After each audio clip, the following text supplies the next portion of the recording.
تو سستی اور کاہلی ہم اس کو فوراً، وہ کہتے ہیں ہم اپنی محرومیوں کو اپنی محنت میں تبدیل کر دیں۔ بار بار آقا یعقوبی کیا کہہ رہے ہیں؟ عبادت انسان کو کاہل بنانے کا نام نہیں، عبادت کرنے کے بعد اس کے حوصلے اور بلند ہو جائے۔ آپ کو تقریب ذہن کے لیے مثال دے رہا ہوں، آپ نے ادھر چائے پی، آپ کہہ رہے ہیں ماشاءاللہ ایسی چائے پی، کڑک چائے پی، ساری تھکاوٹ دور ہو گئی۔ تو چائے نے آپ میں ایک تازگی پیدا کر دی مثلا، یعنی آپ دوسرا کام، مثلا ہم سفر کر رہے ہیں 16 گھنٹے کا، 18 گھنٹے کا، 12 گھنٹے کا، 3 جگہ چائے کیوں پی رہے ہیں؟ پہلے نیند کے جھٹکے آ رہے ہیں، چائے ادھر سے پی، نیند غائب، حوصلہ بلند ہو گیا، یعنی سفر اب تازگی کے ساتھ کر رہے ہیں۔ تو یہ یعنی جو چیز انسان کی تھکاوٹ اور اس کو دور کر دے، سستی کو، اس کی ہم تعریف کر رہے ہیں، چاہے وہ چائے کی صورت میں ہے، چاہے وہ کسی اور چیز کی صورت میں۔ اسی طرح عبادت خالی عبادت نہیں ہے، یعنی پہلے آپ بوریت، بوجھ، اکتاہٹ، تھکاوٹ، مایوسی کے شکار ہیں، ادھر آپ نے رب کو جو سجدہ کیا ہے، ساری چیزیں، مایوسیت، تھکاوٹ، اکتاہٹ، یعنی ایک تاریکی زندگی میں کیسے گزاروں گا، یہ ساری چیزیں دور ہو جائے، یعنی ایک نئے جوش اور نئے ولولے کے ساتھ انسان آگے بڑھتا رہے۔ یہ عبادت کا کام ہے جو ہم نے کل پڑھا ہے۔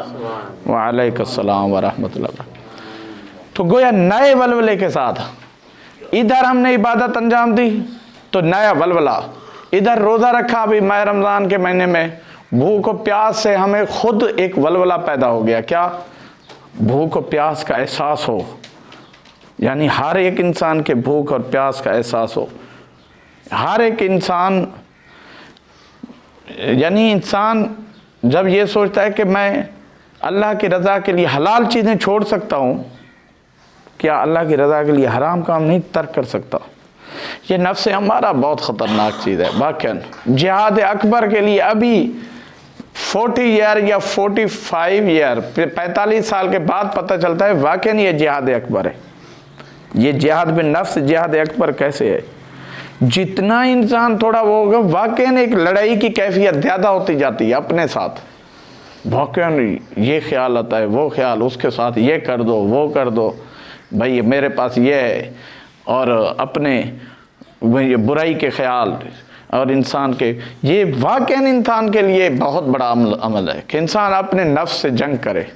تو گویا عبادت انسان کو، نماز، روزہ، یہ جتنی باتیں انسان میں، گویا جیسے چائے نے تازگی پیدا کر دی، تو انسان کی زندگی میں عبادت نے اس کو اور متحرک کر دیا، اس میں تازگی پیدا کر دی، اس کا ایمان تازہ ہو گیا، اور بہت ہی وہ ہوشیار اور سمجھدار۔ یہ نہیں ہے کہ عبادت کرتے رہیں ہم اور باقی بھی معاملات دونوں کام ہوتے رہیں گے، نہیں، اس طرح کی عبادت کے قائل نہیں ہے آیت اللہ یعقوبی، کہ کہا وہ جیسے کہ کہا جاتا ہے کہ نماز پڑھنا ہمارا وہ نماز تھا، یہ کاروبار ہے، سود کا لین دین جو کرتے ہیں۔ مثلا اگر کسی ایک پٹھان سے پوچھا کہ یار تم نماز بھی پڑھ رہے ہو اور سود بھی لے رہے ہو، کہا وہ اللہ کی عبادت ہے، یہ کاروبار ہے۔ نہیں، یہ نہیں ہے کہ کاروبار الگ ہو، بلکہ عبادت اسی میں تازگی اور اسی میں طہارت و تقدیس پیدا کرے۔ عبادت تقدیس الفکر ہے، یعنی انسان کے فکر کو مقدس بنانے کا کام کرے تو وہ عبادت ہے۔ فکر میں چینجنگ لائے، تبدیلی لائے، تب وہ عبادت ہے۔ پتہ چلا فکر ویسی رہے تو فکر تو پھر انسان ویسے ہی ٹائم گزارتا رہے گا۔ بہرحال یہ اپنے شیڈیول میں 5-6 چیزیں جو ہے نا بنائی ہوں گی انشاءاللہ، وہ ہم نے کل ذکر کیا تھا کہ 5 چیزیں اپنے شیڈیول میں رکھیں آپ۔ نمبر 1، پہلی چیز کیا تھی؟ بس آج وہ نہیں لگتے کہ انسان ٹال مٹول کے خلاف مقاومت اختیار کرے اور اس جنگ لڑے، تاخیر کے بجائے تاخیر کے خلاف جنگ لڑے، یعنی واجبات کو مؤخر کرنے کے خلاف جنگ لڑے، یعنی واجبات کو پہلے انسان انجام دے۔ نمبر 2، انسان وقت جو فراغت کا ہے اسے غنیمت سمجھے، اور اس سے بہت سارے ہمیں پھل مل سکتے ہیں، علم، عمل کا اور عبادت کا۔ ہم اس کو بہت ہی، یہ نہیں ہے کہ ہمیں وقت ملا ہوا ہے ہم یہ سوتے میں گزارتے ہیں، ایسے ہی وقت گزارتے ہیں، اور جو قیمتی ترین وقت ہے وہ ہمارا جہاں ہم اتنا پھل لے سکتے تھے، ثمر آور وقت، یعنی جیسے ایک درخت پھلدار ہوتا ہے اسی طرح وقت پھلدار ہے، شرط یہ اس وقت سے ہم پھل لیں تو صحیح، فائدہ تو اٹھائیں، فائدہ ہی نہیں اٹھائیں ٹائم ضائع ہو جائے گا، اور وقت تیزی کے ساتھ ہے۔ اور اسی طریقے سے رضاکارانہ طور پر ہم کس قدر خدمات انجام دے رہے ہیں، معاشرے کے ہم کتنا کام آ رہے ہیں، یہ فکر یعنی انسان روزانہ کے شیڈیول میں رکھے ہم معاشرے کے کتنا کام آ رہے ہیں، کس قدر معاشرے کو ہماری ذات سے فائدہ ہو رہا ہے، یا ہم معاشرے کو اور تباہ بربادی کی طرف لے جا رہے ہیں، معاشرے میں اور تکلیف کھڑا کر رہے ہیں۔ پتہ چلا جو اصلی کام دین کا کام کر رہا ہے ہم اس کے لیے رکاوٹ بن گئے۔ نہیں، ہم معاشرے کے کام کتنا رضاکارانہ خدمات جو ہے۔ اور چوتھی چیز یہ، ائمہ علیہ السلام کی مشقتیں سامنے رکھیں، انبیاء علیہ السلام کی مشقتیں سامنے رکھیں۔ کس قدر ہمیں تو لوگ پتھر تو نہیں مار رہے، کل مثال دی تھی نا پیغمبر صلی اللہ علیہ وآلہ وسلم، اتنے پتھر لگتے تھے کہ پاؤں نالین سے خون بہتا تھا، اور ایک جگہ پر خصوصاً پیغمبر اکرم کا خون کے قطرے جس پتھر پر گرے ہیں، ایک جگہ نہیں 3-4 جگہوں پر تازہ نشان تھے خون کے، آج تک ہیں، اور وہ باقاعدہ طور پر پہلے تو کھلا ہوا ہوتا تھا، اب پابندی لگی ہوئی ہے، جالیاں لگا دی ہیں تاکہ لوگ نہیں آئے۔ پتھر لگتے تھے، لوگ پتھر مارتے تھے، پیارے نبی دعا دیتے تھے، پروردگار یہ مجھے پہچانتے نہیں ہیں۔ تو گویا انبیاء علیہ السلام کی مشقت کو انسان جب سامنے رکھے گا کہ ان کا ہدف و مقصد بڑا تھا، انبیاء علیہ السلام ائمہ علیہ، تو انسان یہ سوچے گا کہ ہم انبیاء کی سیرت پر عمل کر رہے ہیں، دین کا مقصد سب سے بڑا ہے، اس کے لیے کوئی ہمیں برا کہے۔ ایک چیز ہماری بہت مجبوری بن گئی ہے، وہ ہم سیکی ہو گئے ہیں، وہ کس ہم نے جب سے یہ مولویت کا وہ اوڑا ہے نا، تو لوگ ہمارے ہاتھ چومتے ہیں، ہماری عزت کرتے ہیں، ہمارے احترام سے بٹھاتے ہیں، سب کچھ، ہمارا ذہن یہ بن جاتا ہے بس ہمارا احترام بس ہو۔ نتیجہ کیا ہوگا؟ ہمارے مزاج کے خلاف ایک چھوٹی سی بات آئے گی، ہم فوراً پھر ہیپر ہو جاتے ہیں۔ پھر عام بندے کا غصہ کیا، جو ایک ہو ماشاءاللہ، یعنی یہ کیونکہ ہمارے دماغ میں صرف احترام بیٹھ جاتا ہے کہ بھائی ہمارے ذہن سے یہ ذہن میں ہی نہ ہو کوئی احترام کرے نہیں کرے، یہ مت سوچے کہ ہماری عزت ہو رہی ہے یا نہیں ہو رہی، بس ہم اپنے عند اللہ معجور ہوں، عزت کوئی کرے بھی اچھی بات ہے، نہیں بھی کرے اچھی بات ہے، کوئی مسئلہ نہیں ہے۔ یعنی کیا مطلب، ہمیں اپنے معاملے کو صاف رکھنا ہے، یہ ہے ہمارا بھئی ہر جگہ ہماری عزت ہوتی رہے، ہمارے مزاج کے خلاف کوئی بات کرے تو پھر ہم ہیپر ہو جائیں اور شریعت سے ہٹ کر بات کریں، خلاف شریعت بات کریں، یا پھر ہم ایسا قدم اٹھائیں جو دین و اسلام میں قطعاً جو چیز جائز ہی نہیں ہے۔ ٹھیک ہے نا، صحیح۔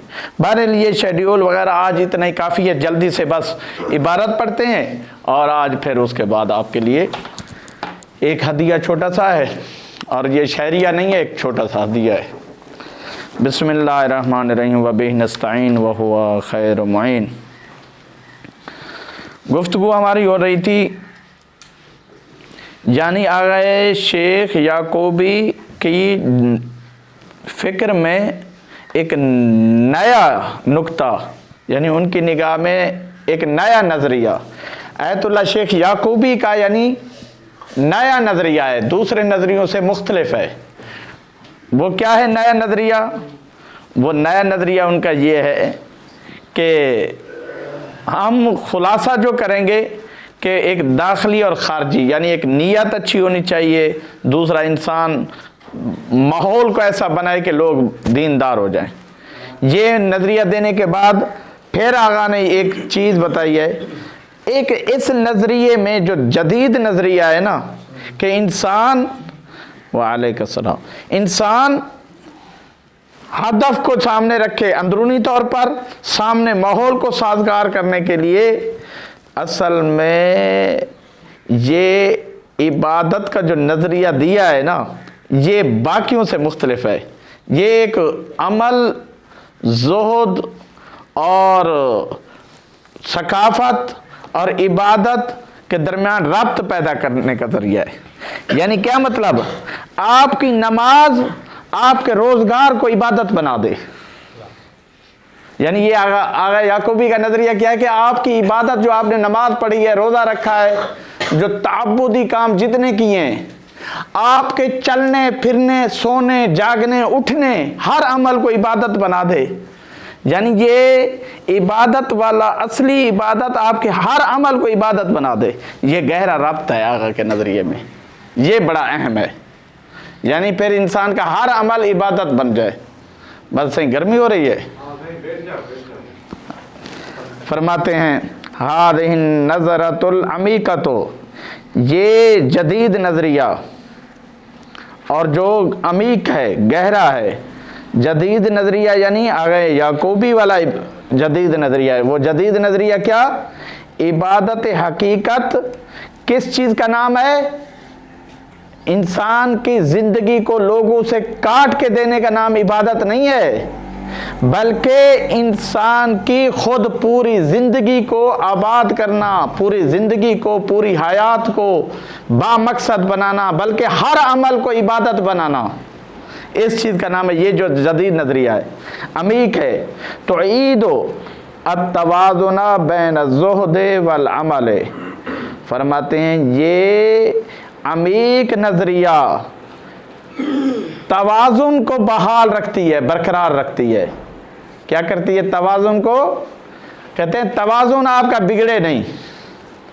ویسے اس کے معنی ہے پلٹانا. توازن کو یہ گہرا نظریہ پلٹا دیتا ہے. پلٹانے سے مراد یہ نہیں ہے کہ کوئی ان کو، یعنی توازن کو برقرار رکھتا ہے، بحال رکھتا ہے. کس چیز کے درمیان توازن برقرار رکھتا ہے؟ بین الزہد والعمل. یعنی آپ کا زہد سے مراد تنہائی کی عبادتیں، عمل سے مراد معاشرے کی. توازن برقرار رکھتا ہے، پھر آپ کے ہر عمل میں پاکیزگی آ جائے. زہد اور عمل میں کیا کرتا ہے؟ توازن رکھتا ہے. عمل دیکھیں مطلقاً آیا ہے، دنیا کے سارے عمل شامل ہیں اس میں. ان دونوں میں توازن. توازن کیا؟ آپ نے ادھر نماز پڑھی، آپ کے ہر عمل میں زہد آ جائے، پاکیزگی آ جائے، تقدیس الفکر ہو جائے، یعنی فکر مقدس بن جائے. بین العبادت والحضارت. اور یہ نظریہ، گہرا نظریہ بحال رکھتا ہے توازن کو زہد اور عمل کے درمیان. ایک بین العبادت والحضارت، عبادت اور معاشرے کے درمیان توازن. معاشرہ الگ نہیں ہے، ہزارہ کہتے ہیں تہذیب کو، جدید لفظ ہے یہ. آپ کا یہ جو ثقافت ہے، کلچر ہے، اس میں توازن برقرار رکھتا ہے. کیسے؟ کہ آپ کے ثقافت کو بھی عبادت بنا دے نماز. یعنی آپ ثقافتی طور پر بھی کوئی ایسا کام نہ ہونے پائے جو خلاف شریعت ہو جائے، یعنی کلچر عبادت بن جائے. بہت گہری بات کر رہے ہیں. یعنی آپ کا معاشرہ عبادت میں چینج ہو جائے پورے کا پورا. یعنی کلچر، اگر کوئی کہے کہ ہم ثقافت ڈے بنا رہے ہیں، تو ثقافت ڈے بھی ایسا منائیں جو حدود اسلام کے اندر ہو، تو وہ عمل بھی عبادت ہو جائے. یہ نظریہ دینا چاہ رہے ہیں یعقوبی. توازن دونوں میں برقرار رہے. وَتُعِيدُ الدِّينَ إِلَى سَاحَاتِ الْحَيَاةِ. اور دین جو ہے، یعنی یہ دین اسلام، یہ پلٹے کس چیز کی طرف؟ الی صحت الحیات، حیات کے، زندگی کے ہر عمل کی طرف. ہر عمل کی طرف دین پلٹے، لوٹے، یعنی دین سرایت کرے. ہر عمل دین بن جائے، یعنی دین کے مطابق ہو. انسان کا اٹھنا، بیٹھنا، جاگنا، کمانا، بات کرنا، جہاں بیٹھا ہوا ہے وہ عبادت. تو یہ اصل میں عمیق نظریہ ہے. جو آگا چاہ رہے ہیں، وہ بھی قرآن سنت اور تجربات انسانی کی روشنی میں جو آپ نے پہلے پڑھا ہے۔ الاثر العملی والتربوی، فرماتے ہیں ایک اثر عملی ہوتا ہے، اور اسی کی وہ یہاں جب بھی ہم عمل کی بات کریں نگیٹو عمل کی بات نہیں ہو رہی، تو وہ تربوی جو یہ اسی کی تفسیر کر رہا ہے، یعنی تربیت والے عمل کا ایک خاص اثر ہوتا ہے، تربیتی عمل کا۔ وعلیکم السلام مولانا، مولا سلامت رکھے۔ یرید المرجع الیعقوبی من القاری، آیت اللہ یعقوبی چاہتا ہے قاری سے، قاری پڑھنے والے سے، پڑھنے والے سے کیا چاہتا ہے؟ لا سیما، ہر ایک سے نہیں، پڑھنے والے تو عموماً ہیں، خصوصاً طلبۃ العلم، لا سیما طلبۃ العلم، خصوصاً آغا یعقوبی چاہتا ہے علم کے طلب کرنے والوں سے، طلباء سے۔ کیا طالب سے، طلاب کرام سے کیا چاہتا ہے آغا یعقوبی؟ والشباب، اور والشباب الرسالی، ہر جوان نہیں، جو جوان کچھ کرنا چاہتا ہے ان سے بات کر رہے ہیں آغا۔ رسالی کا مطلب ہے ہدف والا جوان، جو چاہتا ہے کہ میری ذات سے کوئی چیز پہنچے یا میں کچھ حاصل کروں، رسالی اس کو جدید اصطلاح میں شباب الرسالی کہتے ہیں۔ شباب الرسالی کسے کہتے ہیں؟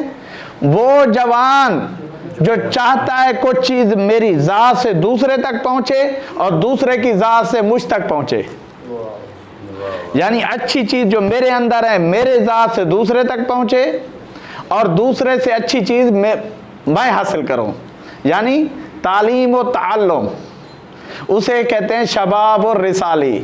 اور جو ویسے ہی شباب ہے ماشاءاللہ، خالی مونچھوں کو تاؤ دے کر، کنگا دے کر، خوشبو لگا کر، صبح صبح نکلے بڑا شلوار پہن کر، رات میں آئے گھر والوں پر بھی بوجھ، باہر والوں پر بھی بوجھ، وہ شباب رسالی نہیں کہلائے گا۔ ہاں، وہ ہر جگہ بوجھ ہے۔ شباب رسالی کون سا ہے؟ بڑی بہت اچھا بہترین اصطلاح استعمال کی ہے۔ جو نوجوان کچھ کرنا چاہ رہا ہے، کچھ اپنی ذات سے کچھ کسی کو پہنچانا چاہ رہا ہے، کچھ لینا چاہ رہا ہے دوسرے سے، تو ان سے آگا یعقوبی کیا توقع رکھتے ہیں؟ ان کا وہ یہ چاہتے ہیں یحول ھذا البحث، تو وہ یہ چاہتے ہیں کہ وہ اس بحث کو تحویل کر دیں، تبدیل کریں، الی برنامج تطبیقی۔ وہ علماء اور شباب رسالی سے کیا چاہتے ہیں؟ وہ اپنے اس بحث کو، یعنی آگا چاہتے ہیں کہ اس بحث سے کسل، کہ اس کے نقصانات کیا ہیں، اس سے بچنے کے لیے وہ تبدیل کریں الی برنامج تطبیقی، ایسے برنامے کی طرف، ایک ٹائم ٹیبل بنائیں، برنامہ بنائیں، برنامج یعنی برنامہ، ایک ٹائم ٹیبل بنائیں، تطبیقین فی الحیات الیومیہ، خالی وہ ٹائم ٹیبل لٹکا ہوا نہ ہو، بلکہ وہ انسان کے یومیہ زندگی میں اس کو تطبیق بھی کرے، عملی اس پر عمل بھی کرے۔ یہ نہیں ہے ٹائم ٹیبل آپ نے لٹکا دیا اس پر عمل ہی نہیں ہو رہا۔ لکھا ہے بھائی صبح میں 5 بجے اٹھوں گا، اٹھ رہا ہے 9 بجے، مثلاً میں بھائی ہفتے میں فلاں ٹائم پر یہ کھانا کھاؤں گا تو وہ کھا ہی نہیں رہا، تو وہ لٹکانا وہ فائدہ مند نہیں ہے جب تک اس کو حیات عملی میں تطبیق نہ کریں۔ من خلال اسنا میں، یعنی انسان اپنی زندگی، یومیہ زندگی میں، اپنی زندگی کے ہر لمحے کے اسنا میں یہ ٹائم ٹیبل تیار کرے۔ وہ خلال یعنی دورانیہ، اسنا، درمیان جیسے کہتے ہیں نا آپ، اپنی زندگی میں یہ ٹائم ٹیبل لے کر آئے۔ وہ کیا ہے؟ نمبر 1 مقاومت التصویف و تعجیل الواجبات۔ وہ برنامہ کیا ہے؟ ٹال مٹول کے خلاف ڈٹ جانا، مقابلہ کرنا۔ ٹال مٹول کا کام آج سے نہیں لوں گا، اماں نے کہا دودھ لے کر آؤ، بچے کہتے ہیں کہ نہیں ابھی ٹائم بہت ہے، مثلاً ایک مثال دے رہا ہوں، یا کسی نے کہا خود دل چاہ رہا ہے یہ کام کروں، پھر کہا نہیں، ٹال مٹول سے کہا ابھی کیا ضرورت ہے، مجلس تو 4 دن کے بعد پڑھنی ہے، پڑھ لیں گے، ہاں تیاری سے پڑھیں گے، اچھی چلی جائے گی، ہاں تیاری پورا سال پڑا ہوا ہے، امتحان کی تیاری ابھی کیوں کریں، اسی وقت کر لیں گے، یہ ٹال مٹول ہے۔ وَتَعْجِيلِ الْوَاجِبَاتِ، واجبات کو مؤخر کرنے کے خلاف ڈٹنا، بھائی میں واجبات کو مؤخر آج کے بعد نہیں کروں گا، تعجیل حمزہ سے یعنی مؤخر کرنا، ایک تعجیل ہے ایک تعجیل ہے، واجبات کو مؤخر کرنا، ارے یار مغرب کے وقت نماز قضا ہوتی ہے، کیا ضرورت ہے، خصوصاً اس لیے بس کھینچتے رہتے ہیں، ابھی 5-6 گھنٹے بعد میں پڑھ لیں گے۔ یہ واجبات کو مؤخر کے خلاف ڈٹنا یعنی ٹائم پر پڑھنا، اور دوسرا یہ ٹائم ٹیبل میں ہونا چاہیے۔ یومیہ نمبر 2، استثمار اوقات، برنامج کی تفسیر ہو رہی ہے، استثمار اوقات الفراغ بالعلم والعمل والعبادت۔ نمبر 2، فارغ اوقات کو ثمرآور بنانا، جیسے خوبصورت پھل لگے ہوئے ہیں، بہترین نفع بخش پھل درخت پر، اور پتہ ہی ابھی طوفان آ رہا ہے، گر رہے ہیں، ضائع ہو رہے ہیں، ہم نہ اٹھائیں۔ اسی طرح ہر لمحہ پھل آ رہا ہے وقت کا، اس سے ہم پھل نہ لیں، ضائع کر دیں۔ فرماتے ہیں استثمار پھل لینا، ثمر وقت کو ثمر آور بنانا، کون سا وقت؟ الفراغ، فارغ وقت کو ثمر آور بنانا، اس کے وقت پر کون سا پھل لگا ہوا ہے؟ بالعلم والعمل والعبادت، علم اس وقت میں ہم حاصل کر سکتے ہیں، اس وقت میں ہم عمل کر سکتے ہیں، اس وقت میں ہم عبادت کر سکتے ہیں۔ عمل سے تعلق دنیاوی تمام امور شامل ہیں، جو انسان حدود، بھئی اس فارغ وقت میں ایسا کوئی کام کر لوں، کوئی علم حاصل کروں، کوئی عبادت کر لوں، تو یہ اتنے سارے پھل یہ وقت دے رہا ہے اور یہ میں ضائع کر دوں۔ فارغ وقت پھلاور ہے۔ مصروف وقت کو کیوں پھلاور نہیں کہا؟ کیونکہ اس ٹائم میں تو آپ ہیں ہی مصروف، وہ کام کر رہے ہیں آلریڈی، اس کو اصل وہ تو وہاں پر جو پھل ہے، جو بھی ہے، ڈیوٹی ہے، نوکری ہے، وہ تو کر رہے ہیں، مجبوراً جو بھی ہے وہ تو کر رہے ہیں، مصروف ہے وہ تو۔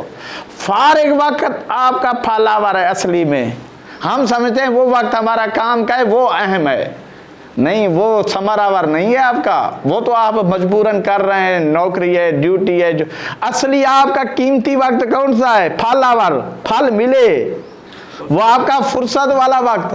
الٹا ہے، ہم یہ سمجھتے ہیں یہ فرصت والا وقت ہمارے کسی کام کا نہیں ہے، بلکہ وہ وقت ہم جو ڈیوٹی کر رہے ہیں، پڑھائی کر رہے ہیں، وہ کام کا ہے، وہ بھی ٹھیک ہے، کام کا ہے، لیکن اصل میں فائدہ حاصل کرنے کا وقت فراغت کا وقت ہے، وہ تو آپ معاش زندگی حاصل کرنا ہے، وہ تو مجبوراً کرنا پڑے گا، لیکن اصلی فائدہ اٹھائیں فرصت کے وقت سے، علم، عمل، عبادت۔ بہرحال ختم کر رہا ہوں صحیح۔ نشر ثقافت العمل التطوعی، اور کلچر کے جتنے بھی کام ہیں اچھے، انہیں رضاکارانہ طور پر آپ منتشر کریں گے۔ کیسے؟ یعنی عام کریں، ان رضاکارانہ کام کو نشر کریں، عام کریں۔ کیسے؟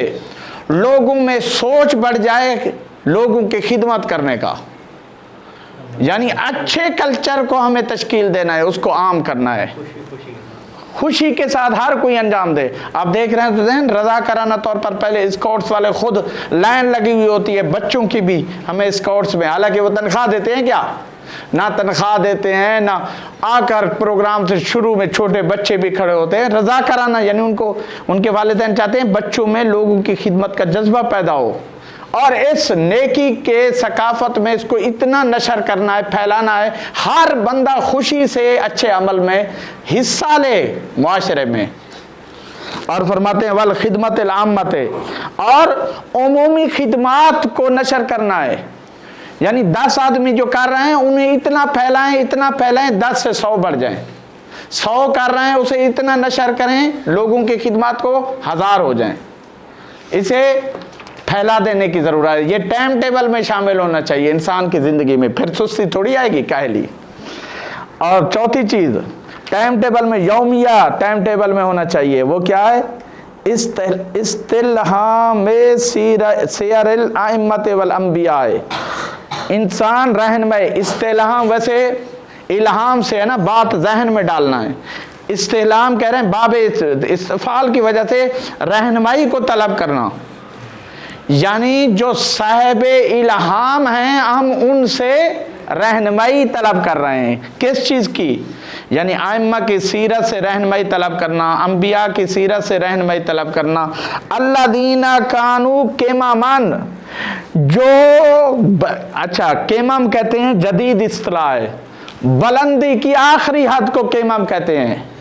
یعنی یوں آپ کو تقریب K2 کی جو آخری چوٹی ہے اوپر کا آخری حصے کو, جہاں پہاڑ دنیا کا سب سے بلند چوٹی ہے اس کے اوپر کھڑے ہوں, اس کو کہتے ہیں قمم.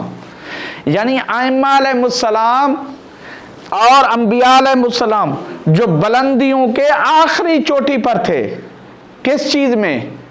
فی الہمت, عزم میں, ارادے میں, ہمت میں, والعطاء اور سخاوت میں, عطا سخاوت میں. تو ان سے ہمیں کہ وہ اتنی مشکلات میں بھی رہتے تھے, پھر بھی وہ کبھی بھی ان کے پیشانی پر بل نہیں آیا, کبھی انہوں نے تھکاوٹ کا اظہار نہیں کیا, کبھی یہ نہیں کہا کہ یہ اتنا عہدہ ہمارے پاس ہے, لوگ پتھر کیوں مار رہے ہیں, لوگ کچرا کیوں ڈال رہے ہیں. مشکلات میں ٹائم کس طرح یعنی انبیاء علیہ السلام نے بسر کی ہے. جب انسان ان کی سیرت پر عمل کرتا ہوا نظر آئے گا, یہی تو کہا 7ویں امام نے فرمایا تھا نا, یہ آزاد کا گھر ہے, غلام کا گھر ہوتا تو گانے کی آواز نہیں آتی, ننگے پاؤں دوڑتا ہوا آیا. کیوں؟ بشر حافی ننگے پاؤں دوڑ کر آیا, کہا مولا میں آپ کا غلام ہوں, بخشش ہو سکتی ہے؟ فرمایا تجھے پتہ نہیں میں حسین کا پوتا ہوں, کتنا ہی بڑا گنہگار ہمارے پاس چل کر آتا ہے اس کی بخشش ہو جاتی ہے. اور صفین میں جو مولا حسین سے ایک لڑنے کے لیے آیا تھا, اس نے امام کے چہرے کو دیکھ کر تلوار نیام میں رکھ دی. اور ڈاکٹر طاہر القادری تو اس واقعے میں لکھتے ہیں اس نے تلوار پھینک دی. امام علیہ السلام نے فرمایا لڑنے آیا ہے, تلوار کیوں نیام میں رکھ دی یا پھینک دی؟ کہا سوچ رہا ہوں کیسے اس چہرے کے خلاف تلوار چلاؤں جس چہرے کے بوسے رسول لیتے تھے. پھر ایک جملہ کہا کہ میری بخشش ہو سکتی ہے؟ مولا نے فرمایا کیوں تمہاری بخشش نہیں ہو سکتی, تجھے پتہ نہیں؟ مولا نے وہاں اپنا نام بتایا کہ میں حسین ہوں, اور فرمایا ابنۃ الفاطمہ, میں زہرا کا بیٹا ہوں. یہاں پر ماں کی عظمت کا اعلان کیا ہے. کہا بخشش ہو سکتی ہے؟ امام علیہ السلام نے فرمایا بالکل بخشش ہوگی. کہا آپ کے بابا بھی مجھے بخشیں گے؟ کتنے ہی بڑے دربار میں اگر حسین لے کر جائیں تو بخشش یقینی ہو جائے گی. تو امام علیہ السلام نے یہی تو پوچھا تھا, اے میرے لال حسین آپ جنگ کرنے کے لیے گئے تھے, آپ نے تلوار, فرمایا بابا میں کافر کو مارنے کے لیے نہیں گیا, میں کفر کو مارنے گیا ہوں. کافر کو مارنا اور ہے, کفر کو مارنا اور ہے. بہرحال انبیاء علیہ السلام, ائمہ علیہ السلام کی سیرت رہی کتنے بھی حالات میں. انسان جیسے بھی حالات ہو تو جب ان کی سیرت سامنے آئے گی پھر گھبرائے گا نہیں. لوگ عزت کریں نہیں کریں, پریشان کریں, جو بھی کریں, انبیاء کی سیرت کی موجودگی میں وہ انہیں اپنا کام کرنا ہے. 5ویں چیز جو ٹائم ٹیبل میں ہونی چاہیے, مجاہدۃ النفس بالدعاء, اپنے ساتھ جنگ کرنا ہے. اپنے ساتھ کیسے؟ یہ بالدعاء یعنی مسلسل جنگ کیسے کریں گے؟ ایک یہ وہ میں نے دونوں بالدعاء یعنی کیا مطلب؟ مسلسل جنگ یوں کرنا ہے, اپنے کو دعوت دینا ہے نیکی. تو کہاں جا رہا ہے؟ اتنا پڑھ کر بھی تو پھر بھی برائی کر رہا ہے. ایت اللہ حجت الاسلام والمسلمین، علامہ، خطیب، پیش امام، اتنا بڑا تیرا نام ہے، پھر بھی تو گناہ کر رہا ہے، یعنی اپنے ساتھ کلام کرے، تو یعنی اپنے کو نیکی کی دعوت دے، ایک یہ ہوگا، ایک بالدعا، پھر اللہ اور اہل بیت کے توسل سے اللہ سے دعا بھی مانگتا رہے، یا اللہ ہر وقت ایمان کو باقی رکھ۔ اور یہاں پر آغا یعقوبی کا اشارہ اس بات کی طرف ہے، دعا بھی کرنی ہے، دعوت بھی دینا ہے اپنے آپ کو اچھائی کی طرف، مسلسل یہ ٹائم ٹیبل میں شامل ہونا چاہیے۔ اور والمحاسبۃ یومیہ، ہر روز محاسبہ کرے، کیسے محاسبہ؟ یوں کرے کہ میں نے کتنے اچھے کام کیے ہیں، کتنے اچھے کام نہیں کیے۔ اللہم، اب دعا کے ذریعے سے کیسے دعا کو لے کر آئیں، اللہم امن علینا بالنشاط، اے اللہ ہمیں محفوظ بنا لے، ہمیں امن قرار دے، بالنشاط، چستی اور سرگرمی کے ذریعے سے، کیونکہ انسان جب نشاط کا لفظ نیکی میں چستی ہے، برائی میں وہ چستی، نشاط کا لفظ استعمال وہ نہیں ہوگا، نشاط الی الخیر، خیر میں انسان سرگرم رہے۔ وَعَائِذْنَا، اے اللہ ہمیں محفوظ بنا لے، من الکسل، سستی سے، والزجر، اکتاہٹ سے، والملل، اور بیزاری سے۔